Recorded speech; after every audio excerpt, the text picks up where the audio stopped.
fans, and welcome back to our children's virtual program, Book Tasting. I have a new book for you this week called An Elephant in the Garden by Micheal Morpurgo.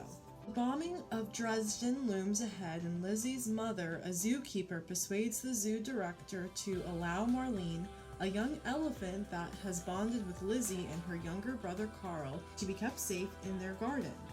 Their home is destroyed when bombs are dropped, so the family and Marlene have no choice but to flee with thousands of others in the dead of winter.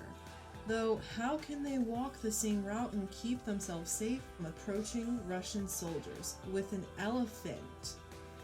Alrighty, as always, I will be reading the first few pages. To tell the truth, I don't think Lizzie would ever have told us her elephant story at all, if Karl had not been called Karl.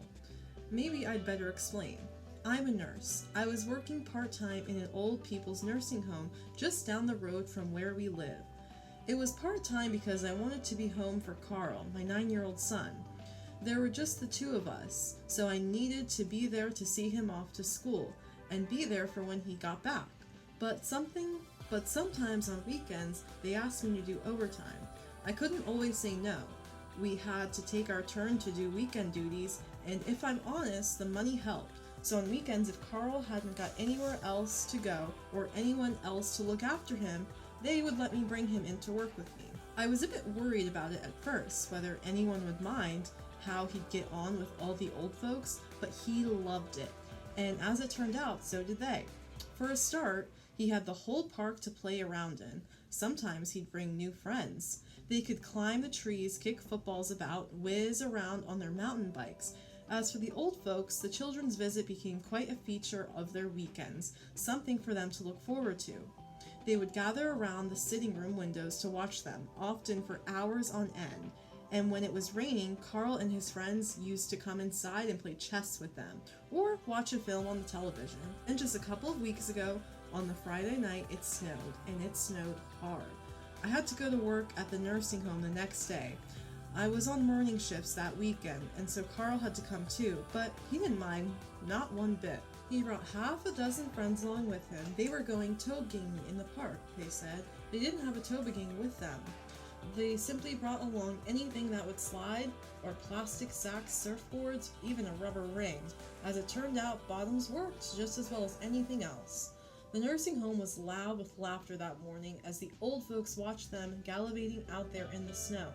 In time, the tobogganing degenerated into a snowball fight, which the old folks seemed to enjoy as much as Karl and his friends were. I was busy most of the morning, but the last time I looked out of the window, I saw to much of everyone's delight, Karl and his friends were busy building a giant snowman right outside the sitting room window. So I was taken completely by surprise when I walked into Lizzie's room a few minutes later and found Karl sitting there at her bedside in his hat and his coat, the two of them chatting away like old friends. "Ah, so there you are," Lizzie said, beckoning me in. "You did not tell me that you had a son, and he is called Karl. I can hardly believe it. And he looks like him too. The likeness, it is extraordinary, amazing. I have told him also about the elephant in the garden, and he believes me." She wagged her finger at me. "You do not believe me. I know this. No one in this place believes me, but Karl does." I hustled Karl out of the room and away down the corridor, chewing him out soundly for wandering into Lizzie's room like that, uninvited. Thinking back, I suppose I shouldn't have been surprised. Karl was always wandering off. What did surprise me, though, was how furious he was with me. "She was just going to tell me about her elephant," he protested loudly, tugging at my hand, trying to break away from me. "There isn't any elephant, Karl," I told him. "She imagined things. Old people often do that. They get a bit mixed up in the head sometimes. That's all. Now come along, for goodness sake." It wasn't until we were back home that afternoon that I had a chance to sit Karl down and explain all about Lizzie and her elephant story. Alrighty, so I am ending it there. If you are interested in An Elephant in the Garden, it is available in the children's collection. Thank you so much for joining me, and I will see you next week for a new book.